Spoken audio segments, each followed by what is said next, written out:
itself. Bob Laszewski is an insurance industry insider, president of Health Policy and Strategy Associates, and a former executive of a group benefits insurer. So, Bob, thanks for being here. Can you explain in very simple terms what the president did yesterday? Because people like you are saying it's big, but my eyes kind of glaze over when we start talking about catastrophic coverage. Well, he did a number of things. The first thing he did is he went to the people whose policies were canceled and have found that coverage is too expensive in the exchange, the deductibles are too high, the premiums are too high. And since they can't be satisfied, he's done two things. First of all, he said, we won't fine you. Now think about this for a second. You get your health insurance canceled, you don't have it anymore, you really want to keep it, and he's announced, I have good news for you. We're not going to fine you. No, what they want the insurance back. Right. And then he's substituted this catastrophic policy. You know, the administration talked about how all the old policies were junk. They were substandard policies. Well, the most substandard policy in Obamacare is this catastrophic plan that has huge deductibles. So he's saying, here's a plan with huge deductibles. Well, most of these people had pretty good insurance. Yeah, we've heard testimonials directly from the people talking about how they really like their plans, and they actually weren't these bad plans, as the administration has alleged. What does this do? Because we touched on this a little bit. The risk pool under Obamacare was always meant to have a healthy number of healthy people in it, young, healthy people. It seems like with every change the president makes, many of which are motivated for political reasons, he takes more and more healthy people out of the risk pool. And most people don't really care about insurance companies and how happy they are, how much money they're going to make, but they need to care here. Why? Because if you don't have a pool that works, it doesn't matter whether it's an insurance company or a single-payer system.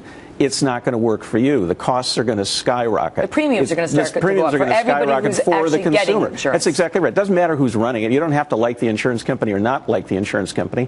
We all have to get in this pool together. And he's exempting people. What this is about, Megan, is political expediency over good business judgment, if you will, in making this pool work. They've got this political problem, so what they do is they say, okay, you don't have to be in the pool anymore. And if they keep doing this, there'll be no one left in the pool anymore. It's like having a line item veto, where you just take out pieces of the law that have already passed, Congress has agreed on, this was supposed to be the plan, but the president keeps cherry-picking things out and changing them. It's political expediency, and it's really bad short-term thinking. Megan, they're trying to survive. You're going to see in the newspapers tomorrow headlines that Obamacare is signing up 1 million people before January. And this is going to be a great success because obviously they only signed up a few thousand the first month. But the fact of the matter is we have 40 million uninsured people. If they put 2 million in Medicaid and the exchanges, that's 5% of the population. If they sign up 1 million people in the exchanges, we've got at least 20 million uninsured and eligible for the exchanges. That's 5%. Why aren't they signing up? And then you've got all the cancel policies. Why aren't they signing up? I think what's happening is they're getting into the exchanges.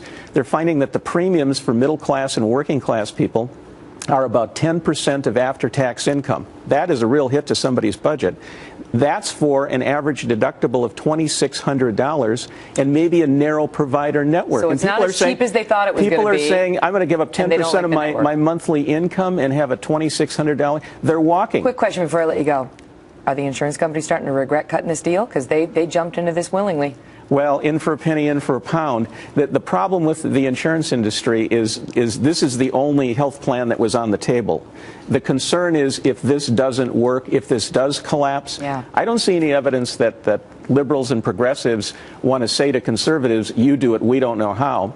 The reaction you're getting from liberals and conservatives is we need to go all the way to single payer. So it's the insurance industry fears... Liberals and progressives, not liberals and conservatives. Exactly.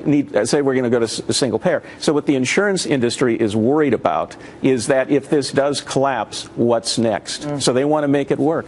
It's an interesting point because we've been talking about how when a government program doesn't work out, why would we believe that the answer would be, oh, let's have more government with single payer? But the suggestion is we may not have a choice if these insurance companies go down.